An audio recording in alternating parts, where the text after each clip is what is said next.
Hi, dear listeners. This is Kate Riga. I'm here to make a quick pitch that you consider becoming a TPM Prime member.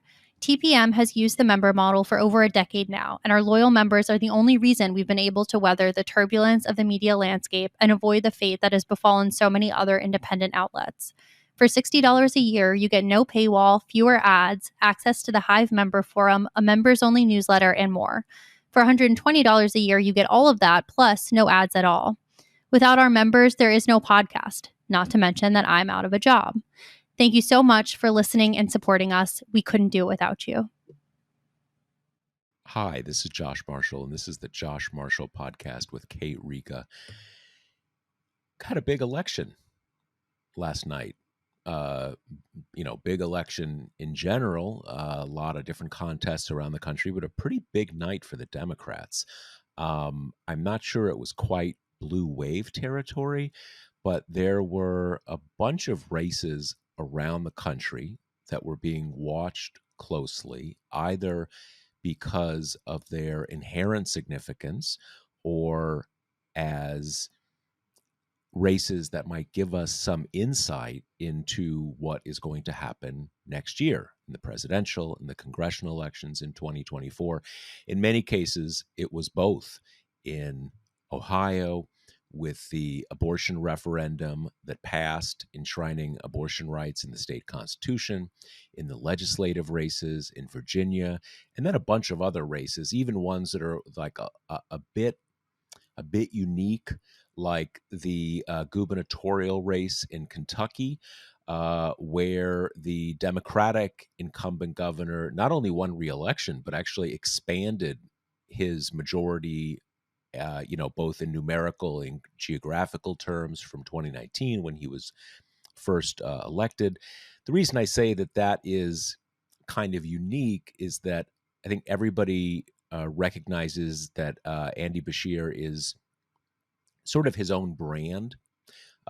His father was a popular governor in Kentucky, so that's part of it. But he's also just been a really popular and successful governor. But one of the things that you could see is that he ran well ahead of every other statewide Democratic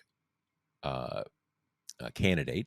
So you can't exactly say that is, wow, Democrats are coming on strong in Kentucky. It's still a very red, very Republican state. But even there, you can say that it was not without a significant amount of national significance. If there were some kind of Democratic tide, it's very hard, anti-Democratic tide, it's very hard to imagine that he wouldn't at least have done worse than he did 4 years ago and maybe lost. It's a very Republican state. It's also the case that he ran very strong on abortion rights, which is not something you would necessarily expect in a very red state, although there was that quasi-abortion referendum in Kentucky. It was actually, unlike a lot of these races, it was not attempting to enshrine abortion rights. It was trying to do the opposite. So it lost, but the fact that it lost did not have an immediate effect. It was more just a gauge of the electoral strength of abortion rights, even in a very red state. So, as I said, there were a bunch of these races across the country, and it's very hard to find one where Democrats did not at least do well, and in many cases exceed expectations, even expectations for Democrats, or by Democrats.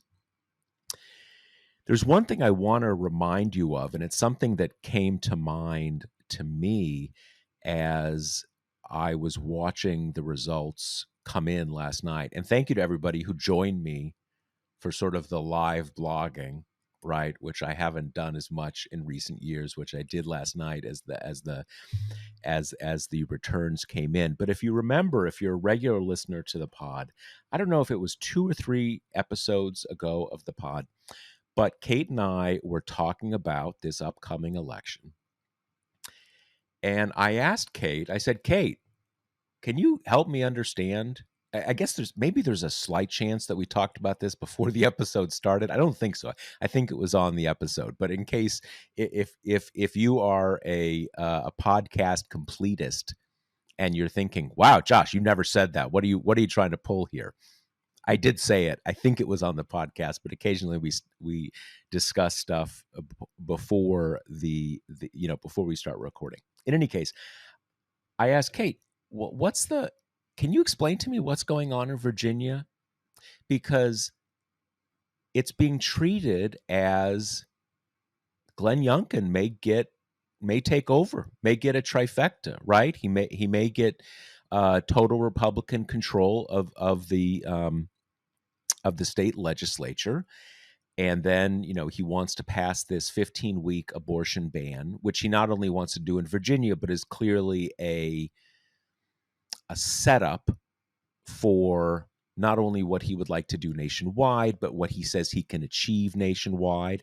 It's sort of his test case for why he would be either a good presidential candidate in 2024 or in some future election. But Virginia's basically a blue state, maybe a little purple still, notwithstanding the fact that Youngkin was elected. It's basically a blue state, and he's pretty clearly running on this 15-week abortion ban. So how is this going to work? We've seen everywhere that abortion restriction is just a total loser for Republicans. So what am I not getting? That this is either a real possibility or even a likelihood. And Kate said very correctly that it's mainly vibes more than evidence. There's it is always hard.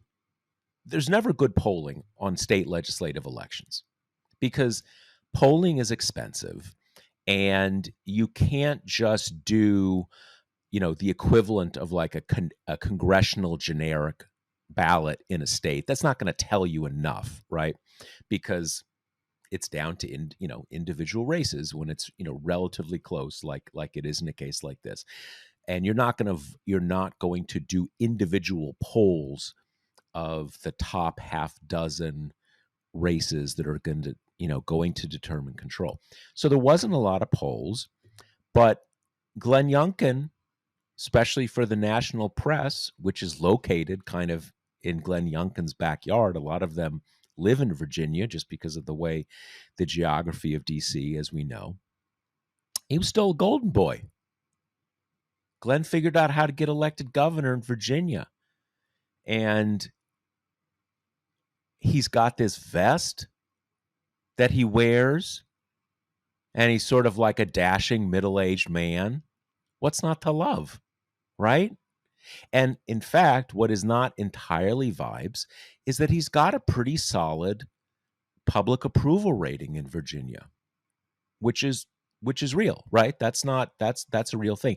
It's one thing that is actually interesting is that a lot of governors right now have strong public approval.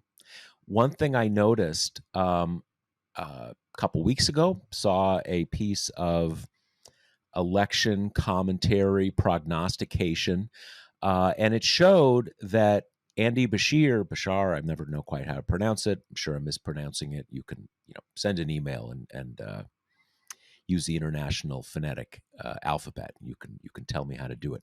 In any case, Bashir in Kentucky had one of the highest, super high, someone like the 60s or something like that. And Tate Reeves, who barely won re-election last night, had one of the lowest. But Reeves is like, in the mid 40s, which isn't terrible, right? So like everybody's popular except for Joe Biden, right? But they're all in the same country. So we'll talk about that in a minute. In any case, I said, Kate, what's the deal? How can this be happening? And as we saw last night, it wasn't happening. Not only did Youngkin not take the state Senate, which he needed to do to be able to pass this abortion ban, they lost control of the House of Delegates. So it was a big loss. Uh, to a certain extent, you can say maybe it was just a big loss against expectations. I mean, why was that so hard to believe? The state's been trending Democratic for a good 20 years at this point, and pretty decisively since around 2008, 2012. Uh, in 2021, Youngkin benefited from, kind of off year backlash against Joe Biden. Maybe now it's just reverting to form. But it wasn't just there. It's kind of, a lot of different places. And, one more point before we get to talking to Kate, which I'm waiting for too, not just you, trust me. One thing that we've talked about is that there's been this trend of Democrats keep overperforming expectations in special elections, especially since Dobbs. And on its face, that sounds like pretty good news for Democrats. But there has been a counter to that. Some of it is just Republican special pleading, but not all of it. And the counter to that is we are now in an era of different coalitions for both parties. Democrats now pretty consistently do well the higher voters are on the education scale. They have a high education coalition, and highly educated people turn out to vote a lot, like all the time. So the argument there is, yeah, it seems like it's telling us something about the direction of the country, but these are very low turnout elections. And even if the pattern is consistent in these low turnout special elections, that doesn't mean it's going to be the case, because it's going to be a different demographic of the electorate in a real election. Well, last night was a real election, certainly in the states that held elections or hold, in Virginia, where I believe every member of the state assembly, both houses of the state legislature, were up for election. And by and large, we saw a similar pattern of overperformance. Now, it's going to take a little while to kind of pick apart all the details, because there are different kinds of overperformance. There's overperforming what Joe Biden accomplished in 2020. There's how you do relative to polls where they were available. There's how you do relative to 2019, which is a 4-year mark. States which held the same elections. But it seems like that pattern continued. So pretty solid night. And since I just showed your predictive abilities, Kate, what's the story? What did we see? Yeah, loved that monologue. Anytime you want to open with a big old serving of Kate was right, I will. Yeah, well, there I you love go. it. Yeah, okay, let's start with the kind of micro, and then we'll zoom out to the macro. So the races that we were really interested in coming in, let's start with Ohio. So the straight abortion election, right? Nothing tangential there. As we covered a lot at TPM, the Republicans had gone through, every possible machination to put a thumb on the scale here, whether it be raising the threshold, changing the ballot language, et cetera, et cetera. And ultimately that, it's in retrospect, like, really is a huge deal that the raising the threshold election failed, because this would have lost last night if they had managed to torque it up to 60, which they knew. I mean, it's a safe bet when you look at the other kind of red state success of the abortion referendums, or their, rejection of the kind of anti-abortion ones. This is where it hovers. It tends to be, mid to high 50s. Like, that's kind of where the national support of abortion access is. So as soon as you make it 60, you're probably going to Real win. tough. Yeah, Yeah. really hard. So big win last night. Really, the only downside of the Ohio vote, which was existential. It really was. They have a Republican governor, a Republican state Supreme Court, and a Republican legislature, which is gerrymandered to be that way for the foreseeable future. This was really the only way that Ohio would maintain abortion access for any meaningful length of time.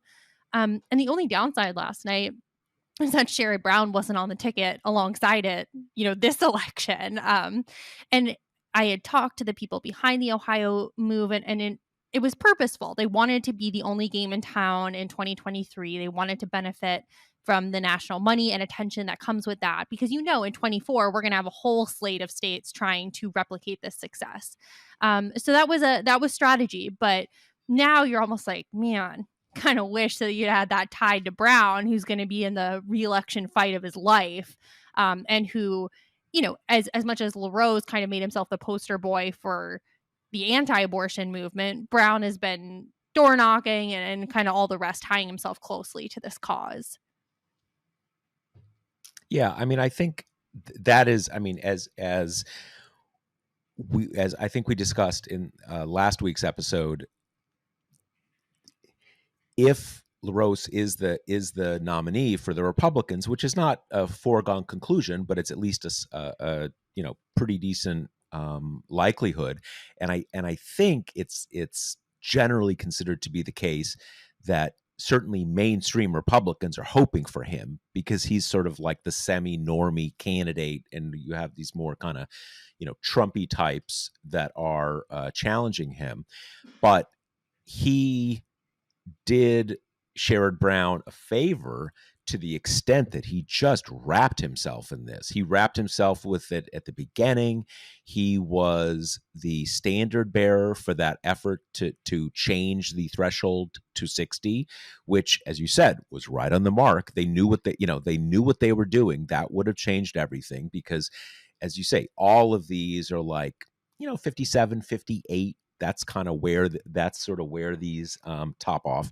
So, and Brown certainly was doing everything he could to, I was there for you, you 57% of voters, I was there, I was knocking the door. So,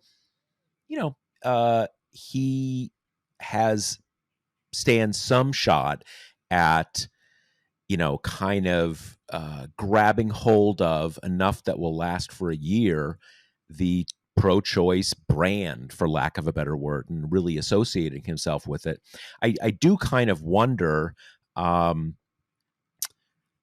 thing he can do next year is, and I hope Democrats really lean into this, of now it's at the federal level. Someone's going to win a trifecta and pass a national abortion law, and I'm the one who's going to keep abortion rights, because a national abortion ban would trump the law in Ohio. So there's some shot at that. What did you make? And is there? I mean, have you? I was a little confused, but one of the. It's clear that Virginia Democrats have taken back the House of Delegates. Everybody has called that, but there's still a little uncertainty about the exact margin. One of the races that people were following closely last night was this election. I believe it's in the outskirts of Richmond. I'm not 100% sure of that.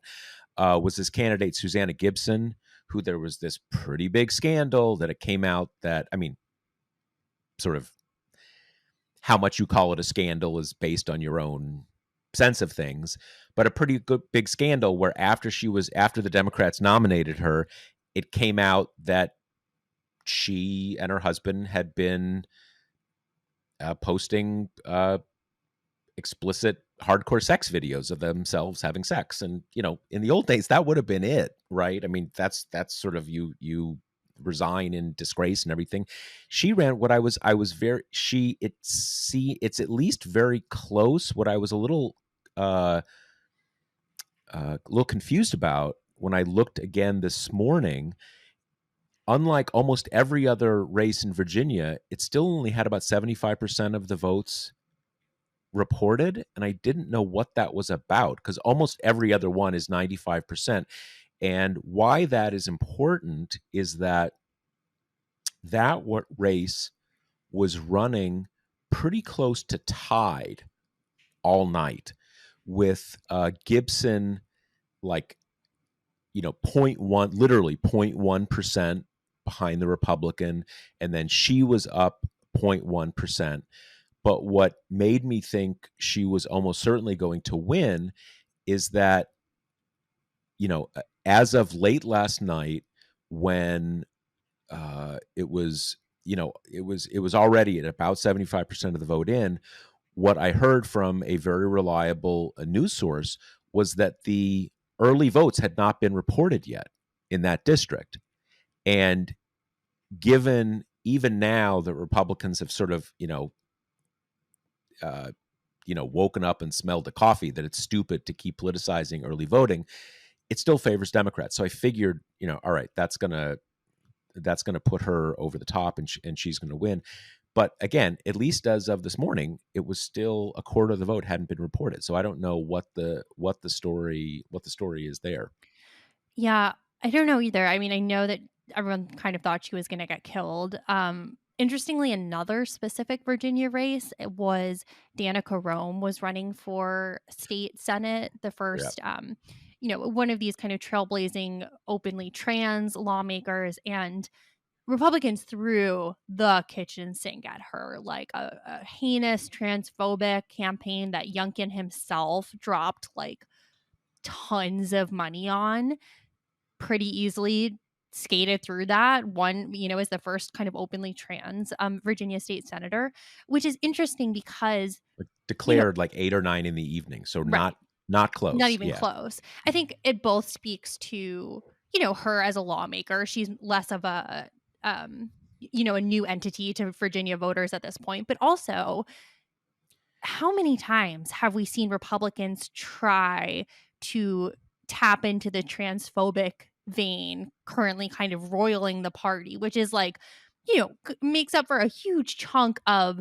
Fox News programming and the kind of right wing agitator focus, and it keeps not working. I mean, they did this in Kentucky as well, and in Ohio. They both kind of tried to tie in some anti-parental rights stuff, some, your child will get um, transitioning surgeries without parental approval, like, and they do this every time. Anytime there's any kind of abortion tie-in or anything that's like the slightest bit medical, they kind of use that as the opening. And obviously with Danica Romes, it's a much cleaner shot in terms of how to tie that in. And it has been wildly unsuccessful. And I think it's really interesting because it is one of those things where, like, online Republicans care so much about this, right? Like, the idea of trans women competing in women's sports is like, up there with the economy of like how much they care about it. But it's one of those things that is so bifurcated because normal people just don't think about it that much. Like, it's a very small universe of people that are kind of involved in this versus something like abortion, which is basically everyone to some degree.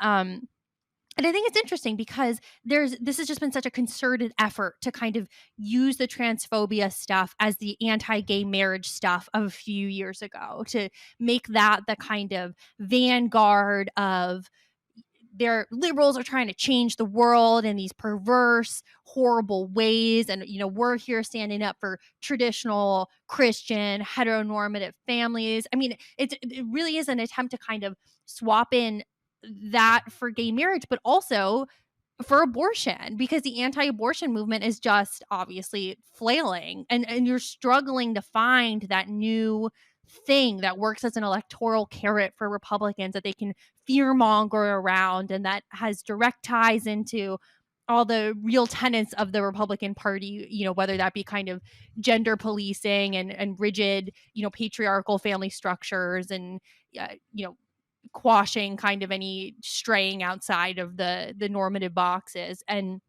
this one has just shown it's just not working. Yeah. I think, you know, uh, I was going to mention something on the trans issue. I'm going to do that in a moment, but something you just said about abortion and that the pro-life movement is flailing, that is an understatement, because I think we need to step back and see that the big question last night was whether Republicans have finally found, the way to unlock or defang the abortion issue with the 15-week ban. And, I'm against a 15-week ban. Not that it matters, yeah, yes, 15-week ban, bad. But let's step back and realize that would make something like 90 or 95% of abortions legal, at least, in wherever that was wherever that was the law. That's kind of where the pro-life movement is right now, or at least And where the Republican Party is right now. And that in itself, the fact that is where they're at is a unconditional surrender almost. yeah, I mean, we were talking about this on the pod last week, that it was just, I think that was the biggest kind of decoder of how silly the Youngkin bullishness was that like a 15-week ban was an original idea from the Republican Party, which it's not, and B, that Americans who have overwhelmingly shown themselves to have like very little understanding of the technicalities of pregnancy would understand that a 15-week ban is in any way meaningfully different from a 6-week ban, and wouldn't just focus on the word ban. Because the Youngkin's whole big thing was, this is how Republicans are going to deal with abortion, and he did it in a lean in way where he was like, I'm going to make this election totally about abortion. And that's how confident I am that this is a way kind of out of the morass. This is the way that we're going to kind of guide the party through the new future. And it obviously didn't work. Of course it didn't. And then you have all these kind of, pundits doing their little meltdowns on Newsmax and such, saying like, well, people are just reacting to propaganda. Like they think Republicans are extremist about abortion. And it's like, well, they are. I mean, you can't spend the past few decades being so candid about the idea that the end goal is to ban abortion everywhere, to make abortion legally the same as murder, to give fetuses personhood under the 14th Amendment, and then get to this point and being like, whoa, whoa, whoa, whoa. Guys. Like, we are, we're reasonable about this. We'll work with you on this. When the reality is, it's been a religious driven movement from the beginning, and the sides have always been most people who support abortion, and then like a small knot of like super intense religious people who have the most extreme possible viewpoint on it. It's not like there's ever been a coalition on the right that is meaningfully for any tempered version of an anti-abortion model. So now this attempt to kind of moderate on it is just like, well, how could you meaningfully do that in any way that A, doesn't piss off that knot of super committed anti-abortion activists who all this has been in service of, but Which is B, like and a majority of their party, not a right, majority of the country, but a majority of Republicans. yeah, and B, I mean, do it in a believable, ideologically consistent way. Like the only kind of fainting in this direction that we've seen is the few Republicans who every once in a while will be like, well, I'm anti-abortion, but I want to support single mothers, or help them. But then it's like, that's also bullshit, because you'll have proposals come up every once in a while about making childcare something that isn't like financially devastating for people, and of course Republicans all vote against it. It's, they have hoisted themselves by their own petard, and this is the natural endpoint there. Really, the only, I think, what they saw as a saving grace is the amount of pundits, like particularly male pundits, who just keep floating the idea of, well, the Dobbs energy is going to run out. Like people are going to stop caring about that. And so, like, why would particularly women stop caring about that? Things have only gotten worse since Dobbs. And as we've discussed a million times, this is an iterative news cycle at its heart, because these stories are not going to stop coming out. And it's a state by state thing, so each state is going to have its own, bans, and then children being raped and forcing to have children of their own, or fights in courts over bans, and heated elections where it's all going to come down to which party controls. I mean, there's just no wonder that it's the most salient story in American politics right now.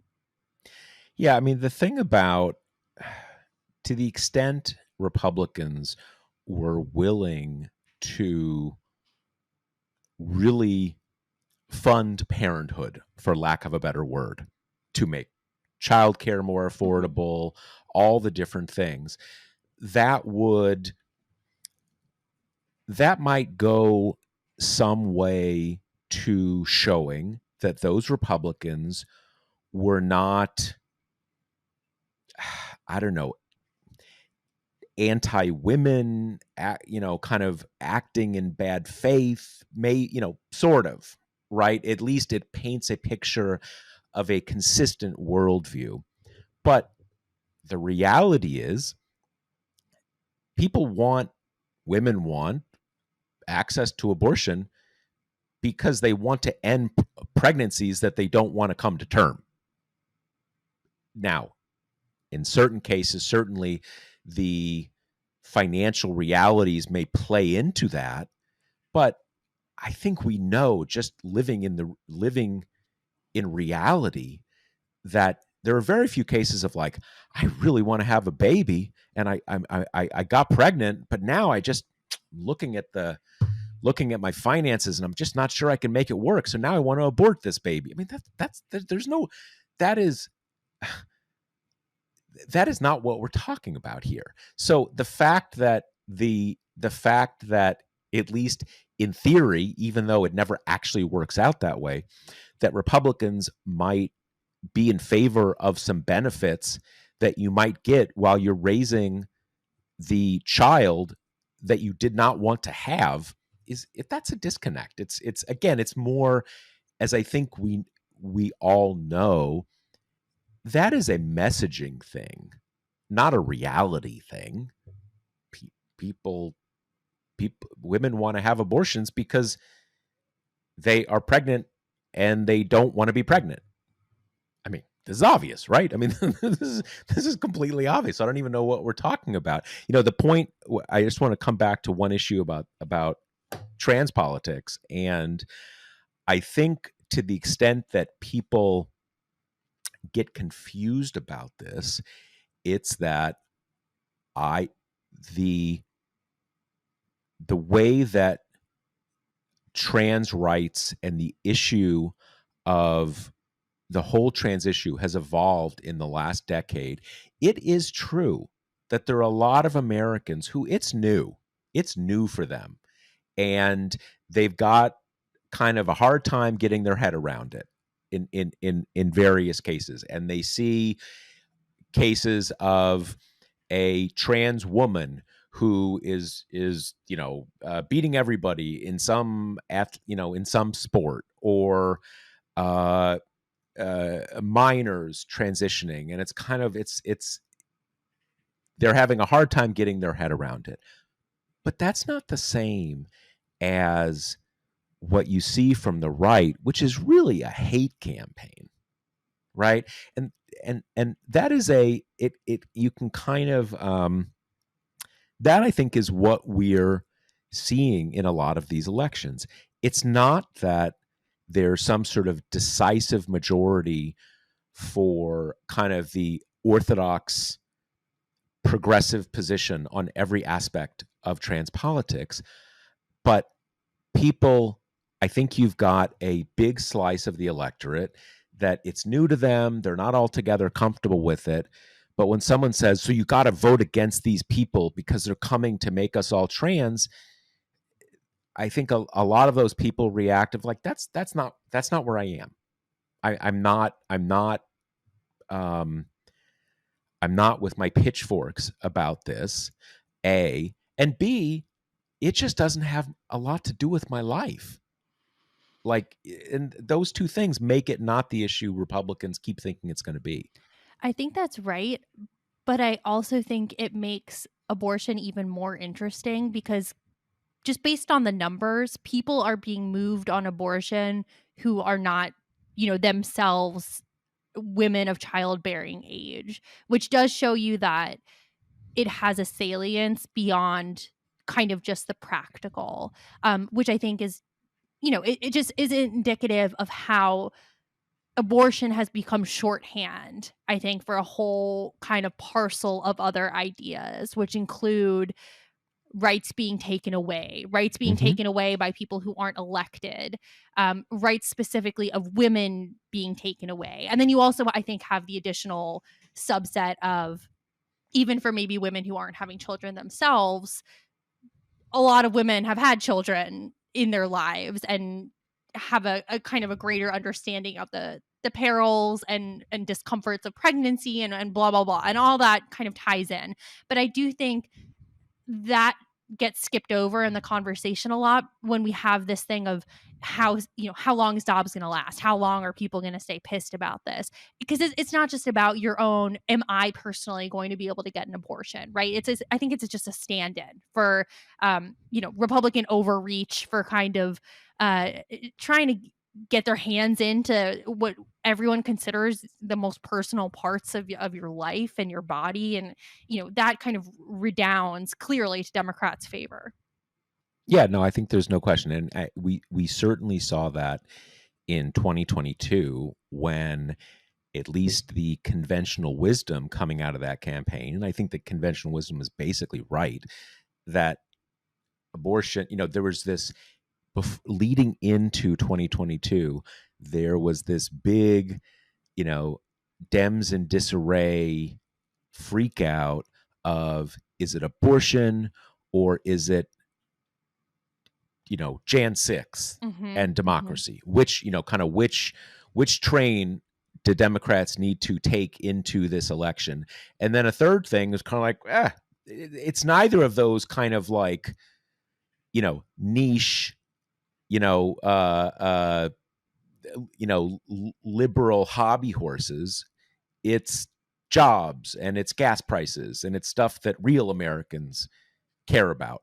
And what clearly came out of the election is that for voters, January 6th and abortion were part of this thing of like, you dudes are out of control, and I don't trust putting you in power. And I do think that continues, as you said, continues to be the case. 100%. And this is part of the reason why I'm not as like panicky as basically everyone else is about Biden in 24, because so far, to the extent that Biden has been campaigning, which even has like not really started full throatedly yet, but in that he has, it's been what I think is an earnest and good faith effort to inform voters about what he's done, about his accomplishments. And I think ultimately that is just a totally losing game for so many reasons, including the media asymmetry, including the fact that there is a media bias towards negative news and not positive. So he was going to, even if Democrats had some kind of equivalent to the right wing machinery, they were not going to cover the good stuff that came out of the IRA. It's not how it works. And this kind of high minded, I am a kind of normal, well functioning president, and I'm going to travel around and I'm going to go to your groundbreakings and your new factories in your town. And I think like that's nice and is an idea of a nicer politics than the one we have. But it's not going to work. I don't think they're going to be dumb enough to like do it for a long time. I think before long, and especially probably informed by this wave of elections, they're going to switch to what seems like the obvious stance, which is you throw in a little bit of the, he's normal, he went to Ukraine, like he's a good president, but more importantly, the other guys are psychopaths, right? Like that's when we'll start getting the Trump's in court all the time and he keeps thinking Obama's the president, and like on top of everything else we know about him. Because right now I think part of the reason why Biden is struggling is this combination of trying to do this like do-gooder campaigning, which is just not like, that's not the moment we're in. That's not going to work right now. And also, Trump has just not really been in the news at all. I think part of this is because with these non-televised trials, it's not the wall-to-wall coverage we might have expected when we first learned he was going to be in and out of the courts like this. It's mostly just what print journalists can do in the room, and then he'll give his little like babbly speeches outside the bike racks of the courtroom. But that's going to change when we head to Georgia, and I think that's going to be such good TV that people are. There's not going to be no way to not show it, to put it on TV. And the thing about Trump is, we had this prolonged debate, right, about how to cover him. How do you cover someone who lies? Like, should he be deplatformed? All that kind of stuff. And where we ended is a little bit too deplatformy, I think, that it lets people forget how Looney Tunes he is, because you really need to see it and see his like weird word salad speeches about how the water pressure at his hotel is bad and windmills are killing birds. And, on top of all the, he'll relitigate January 6th ad nauseum. And that's the stuff that's a huge drag on the Republican Party, right? Because they haven't been able to course correct since Trump came on the scene because he won't let them. So, there's no reason to not expect a continuation of these past few election cycles, because they're not doing anything meaningfully different. The main characters are not doing anything meaningfully different. And we have a blueprint to follow here, which is 2020, 2022. It turns out it's not actually that bad a case to make, which is, you might be bored by me, but look at the other guys. Like, it's been a pretty winning equation so far. Yeah, I mean, I think, the only slight difference I would say is that I think, at least arguably, before you get into the election context, that's the time when you just talk a lot about the good things you did. Now, that may not help you directly in an electoral context, but it at least arguably sort of sets the table for the electoral context. That remember I did this, remember I did that, even if that is not directly helping your poll numbers. One thing I think that is, just always important to remember is that there are a lot of ways in which, the IRA notwithstanding, Joe Biden being normal notwithstanding, there are a lot of ways in which the world just kind of sucks right now relative to what things were like in 2019. Now, I don't mean that in the sense of like what national politics were like in 2019, but things cost more now. They cost a lot more. They cost more than they did back then. You have two big wars going on right now. These things are real. And if you are not a total political junkie, you can just say, wow, everything kind of sucks. And to a real degree, they do kind of suck. And that's just the reality. Is Joe Biden responsible for that? No, but he is president, right? So I do think that you have to, one of the things that I always think about, and it's this strange thing because it's sort of obvious on both sides. Inflation got really high, but now it's pretty much back to normal. But and for those of us who live in statistics, you're like, go Joe Biden. You did it. Huge win, dude. You said you were going to bring down inflation, and you did. Promises kept. But the prices are still high. And a lot of ordinary people, it's like, wait a second. The prices were normal and they went up higher and they're still high. What's fixed? Now, if you dig into economic theory, if you say, oh, let's have deflation, well, that is like an economic catastrophe for all these different reasons. And the reality is, gas prices go up and down, but normal prices, they don't go back down. And that's just how it is. But let's not pretend that doesn't still suck when you go to the supermarket. It just does. And I think that, what we're seeing in these, and it was such a funny thing because last night, right as the results were starting to come in, and you're starting to get a sense like, okay, pretty strong night for the Democrats, this new CNN poll drops that shows Biden 4 points down to Trump, right? And everything we have seen over the last like 2 months or so has been polls that show them, tied more or less, with Trump up 1 point, Biden up 1 point. And that's freaking everybody out. And now he's like really behind. And so you have these two narratives unfolding at the same time.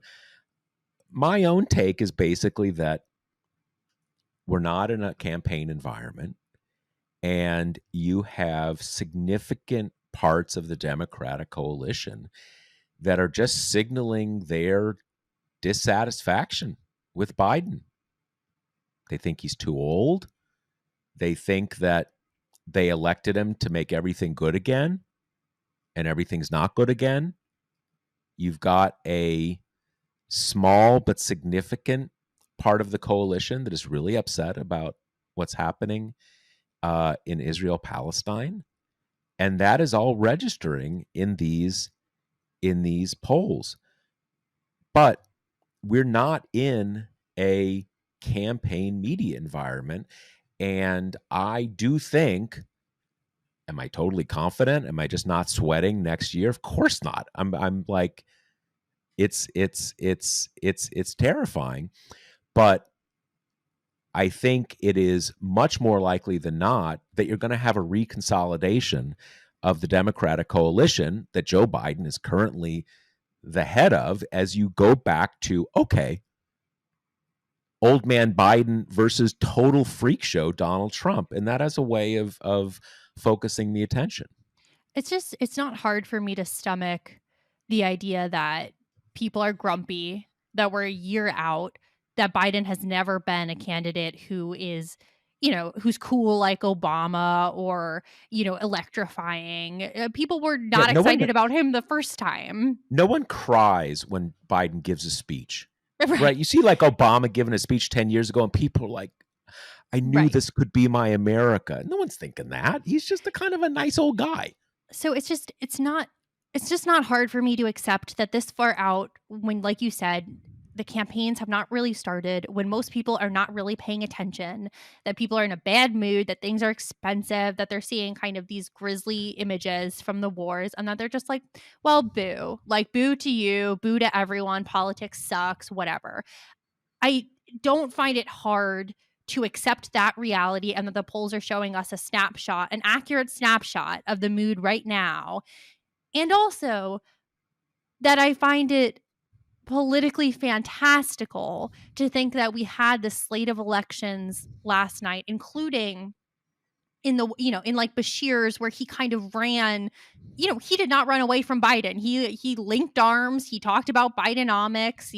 He ran as a very kind of normal Democrat in the same way that Biden is, and that all of these people won. That there was, this enthusiasm for Democratic kind of ideas and policies, and even just the brand, which will all dissipate in a year because Joe Biden is suddenly now a really polarizing figure, even though his biggest kind of handicap to this point is that he doesn't really arouse strong feelings on either side.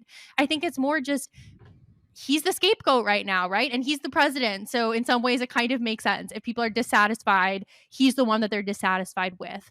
I just don't think it I don't see a way where this Democratic coalition that is kind of held up for all these other elections is suddenly going to fracture because they're so pissed off at him for not doing anything in particular, but just because like the vibes are not quite where you want them to be right now. That just feels like normal kind of Democratic panickiness to me. And like you said, it's not like I saw this, the New York Times polls and the CNN and was like, well, woohoo, like everything's going great. But it's so early for that kind of bedwetting. People are going to be reminded about Trump. And these polls are predicated on the idea of crossover, the likes of which we've never seen before. The idea that Trump would win like 20% with black voters. That hasn't happened since like the Civil Rights Act. That Yeah, would be half a a sea century, change basically. in Yeah. our politics. So I don't know. Just to some One degree, thing I that think we can jumped out calm down a little. one thing that jumped out at me about, I think it was in that CNN poll last night, it basically showed Trump uh, I, either dead even or just ahead with 18 to 30-year-old voters. I think that is almost impossible to imagine, frankly. And I think you see something like that, and that is much more um, much more logically explained by our theory of the case than a lot of the David Axelrod theory of the case. But look, this is not it's certainly not me or I think Kate saying like, oh yeah, that poll, nice try, CNN. You're not going to fool us. We're killing this thing and everything's going to be awesome. It's scary. It's scary. Look, it's you see those polls, everything, everything is at stake, and it's scary. And whenever you are saying, whenever you're arguing that a consensus of polls isn't really the true story, you always want to give that two or three thoughts, right? Because there's because maybe you're just not listening to what reality is telling you. And I've done that, and I have a lot of concern about it, but that's that's uh that's where I am, and that yeah. Yeah. And I think there's also just an emotional component of this, which is I think is really distressing for people who don't like Donald Trump to even countenance the idea that after he's been an active member of our politics for like 8 years now, that he is even still on the table in any way, that we haven't reached a point yet where the vast majority of the country just rejects him out of hand. I think that's just viscerally upsetting for people who think he's dangerous and cruel and bad for the country in every kind of way. And I think that kind of overlays a lot of the more academic type takes about bleeding young voters and bleeding minority voters and everything. But just for anyone who is kind of tossing in the anxiety of this, it's just people who are super high news consumers are not the people who decide elections, and those people are paying marginal, if any, attention right now. I don't think the polls are wrong. I think they're probably an accurate snapshot of this moment. I am just disputing kind of the longevity of the worth of having that snapshot when we're this far out. Yeah, no, I think that is right. And I think that certainly for me, and I suspect many listeners who, I mean, by definition, you're not a uninvolved with politics person if you're hearing this podcast right now. If you're paying close attention, you not only remember what Trump's presidency was like, but if you're paying attention, he has been making it really clear for the last year that his second term is not going to be like his first term. He's going to hit the ground running, telling his stooge attorney general to go out and indict all of his enemies. I mean, his team is literally planning, or at least talking about, whatever the term is, to invoke the Insurrection Act on literal day one. They're assuming there's going to be, if he's elected, on inauguration day, there's going to be protests around the country, and of course there are. I mean, there were back in January 2017, before we knew what a complete freak show he was going to be, right? I mean, we had some idea of it, but we didn't know quite how bad it was going to be. And he's going to basically call out the military on day one. I mean, that's terrifying, right? And I have increasingly been of the mind that, and it's not like this is some great insight on my part. I think it's obvious. It's just a matter of putting together the pieces, that if he is elected president again, his presidency is going to lead to a major constitutional crisis. Exactly when and over what is unclear. That in all likelihood will involve some level of violence. And I don't mean just like violence like the stuff we saw on January 6th, but that he'll do something crazy, even his own judges will say no, and he'll say, fuck it, I'm doing it anyway. Or he'll give the U.S. military illegal orders, and someone will say, no, we're not doing, those things get really intense. And he's that's scary. But I think for a lot of voters, certainly voters who are not that plugged into politics, you sort of remember, yeah, he was a freak, but I mean, you know, he was weird, but we're still here, and kind of like I I was making decent money at my job, so kind of like whatever. But people don't pay that close attention. And that's all. And look, this isn't kind of like, so it's going to be fine. Everybody's going to figure out how weird he is. It's scary as fuck. There's no question about it. But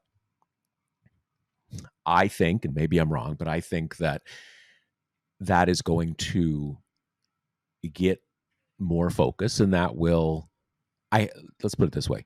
I have zero doubt. I am absolutely certain that the context of a campaign over the course of the next year will reconsolidate the Democratic coalition. The question is if it will reconsolidate it enough, right? And that's kind of where we are. That's what we're going to find out. So let's wrap up the show with kind of an unrelated but major event that happened this week pre the elections, which is the biggest case that the Supreme Court has on its docket this term so far.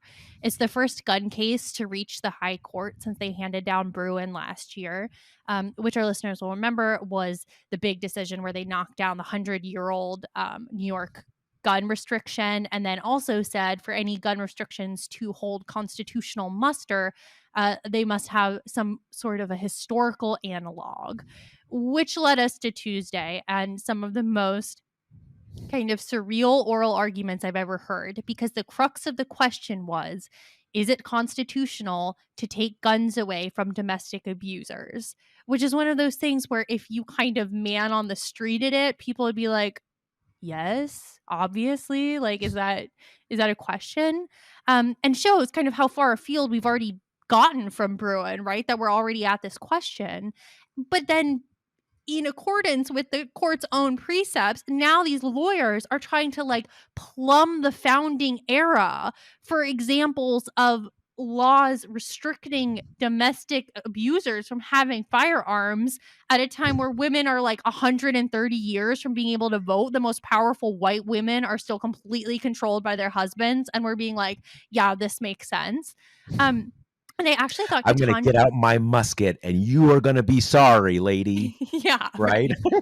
It's just like, I thought that Ketanji Brown Jackson did such a good job with her questioning of making it clear how stupid this is on so many levels, including drilling down on the fact that at this time, we're talking laws written by and for the white landowning Protestant men. So per the court's originalism, that's the only body of law you can draw from, right? Like indigenous Americans and slaves, those laws are not written for them. They're not included in them. So it's just so patently ridiculous, a model of doing judicial review, that a law is only valid if the founders had a sort of similar version of it like a billion years ago, when our society was way more riven by prejudice than it even is now. So it was just kind of ridiculous.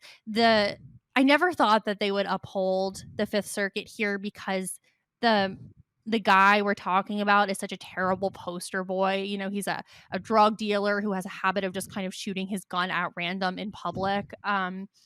In addition to threatening to shoot his intimate partners. So, and it sounded, honestly, I think they're going to reverse the Fifth Circuit. It might even be a 9-0 decision.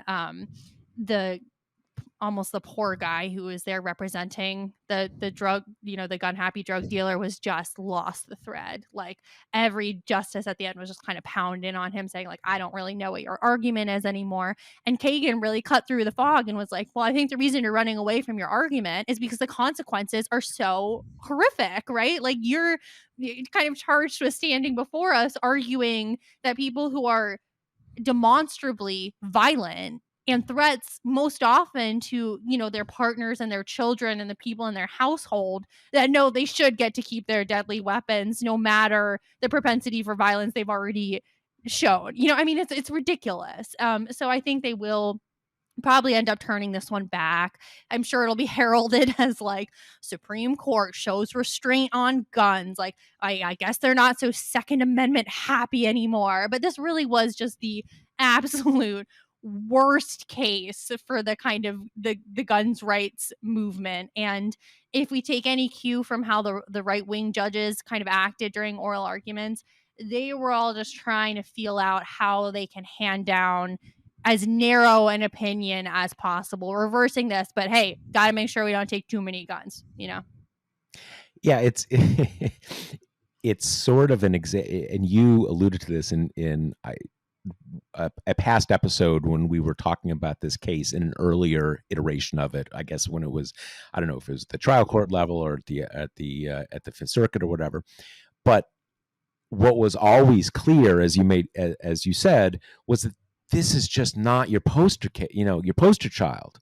You always want. I mean, it and you can sort of see behind that the activists and the judges were kind of telling them this. You guys get a little ahead of yourself. Like, we're a sure thing, but we're not that much of a sure thing, right? You got to give us something to work with here. If for whatever reason you want to enshrine this principle, you've got to come up with a case where a security guard who's a great guy, trying to support his family by security guarding, and a disgruntled ex-wife or girlfriend lied about him and they took his guns away, and now he can't security guard, and now his kids are homeless and they're starving to death, and clearly this is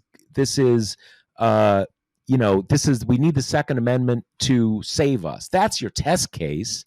That at least you don't have a person where kind of like, if you brought him into the court, everybody would be like, dude, that dude is dangerous. Get him out of here, because he's obviously going to shoot someone.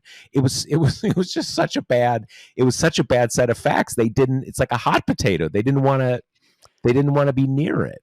It's so, your hypothetical is really funny because it was Alito, I think, who you could tell was yearning for such a case and kept kind of offering them up as hypotheticals. Like, the one he was kind of fixated on was this idea of, a domestic abuser whose partner took out a restraining order, but he was never told of the hearing, and he wasn't able to make it and mount his defense. So the judge just granted this Harpy's case, on a sheephead basis.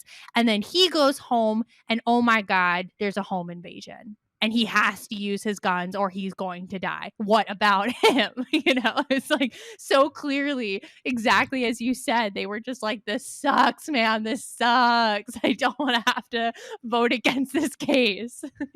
Well, it is an example where you see where certain real life hypotheticals that have traction with a lot of people turn out to be very different from where a lot of gun rights Republicans are. And the kind of thing that is in the first category is, did you ever feel unsafe during the pandemic when you went to like a big city and things seemed chaotic and weird, and maybe you want a gun because you felt unsafe, but you can't have a gun because some liberal up in Boston said guns are bad and yada, yada, yada.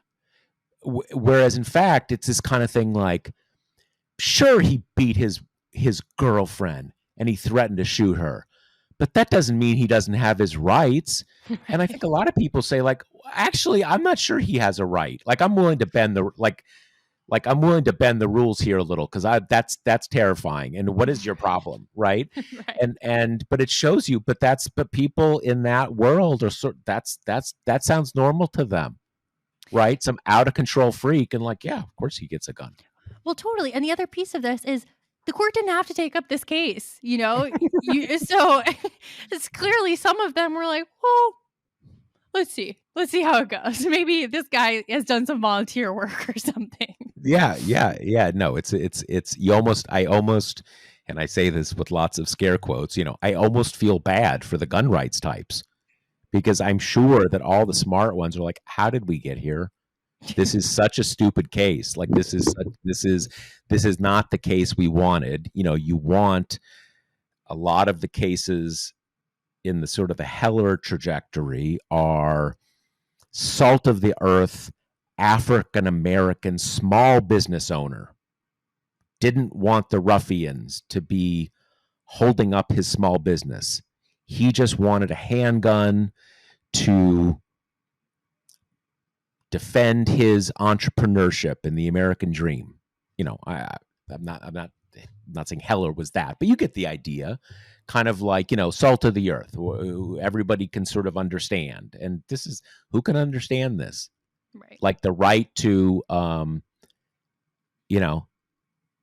right to get drunk, snort a lot of cocaine, and shoot your girlfriend. No one feels good about that, right? Right. But that's kind of where we are with this case. So Yep. anyway, Yep. all right. Well, I guess that covers the full terrain of American politics. Did we have another case that we wanted to discuss, or? No, I mean, there's stuff going on in Congress. It seems that as of now, we're barreling towards a shutdown. Okay, we'll talk about it briefly, because I think both of us are having a little congressional fatigue at the moment. But basically, where we have ended up there, I mean, it's been the same story for months, right? It's now we're at the same place of there's no way to pass all 12 individual appropriations bills by this point, right? The government runs out of money on the 17th. Johnson is like doing what we've seen from speakers, kind of backed into the corner of this like weird spitballing of like, well, what about a laddered CR? Yeah, let's do that, which is just like a cascade of shutdown threats of funding other agencies for various times. We're exactly where we were with McCarthy, right? It's like it's going to have to be a CR, almost certainly. It's probably going to originate in the Senate because the House can't get its act together to do anything. And then we're in the exact same situation of, is the hard right going to say no CR without, getting rid of the education department or something? Or are they going to be like, well, okay, fine, honeymoon period for Johnson? I mean, that's really kind of going to be the ultimate question here. It's funny, before we started recording, Kate and I were talking about this, and what we kind of came up with, and I think this is true at some level, or maybe it's just the excuse for why I forgot that we still had to discuss this, but I think there's this kind of collective sense. There's a lot of heavy stuff going on right now, right? You've got this carnage going on in Israel Palestine. You've got the fact that we've still got a big war in Ukraine. We've got a big presidential election coming up. You've got all the Trump trials, and yesterday where Trump practically like physically attacking a judge, like going totally, losing his mind and everything. And Republicans are still kind of like, oh, hey, wait, people, we're going to try to shut down the government. Can we get some focus here? And I do think there's an extent of like we just don't care. Like, whatever, do it. Like you've been kind of like in a slow motion version of this for the entire year.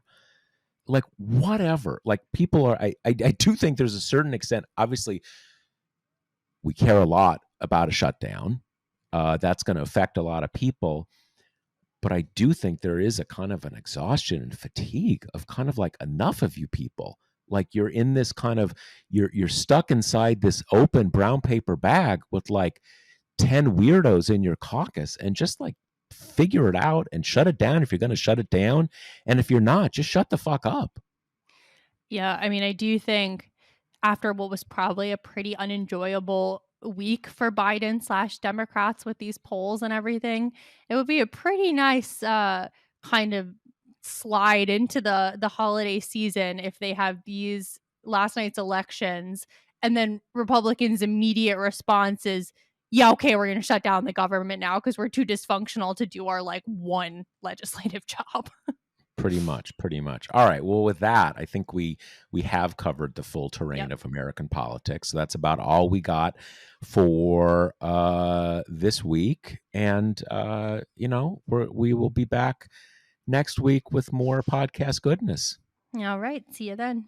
Talk to you later. The Josh Marshall podcast is hosted by me, TPM reporter Kate Riga, and TPM founder, editor-in-chief Josh Marshall.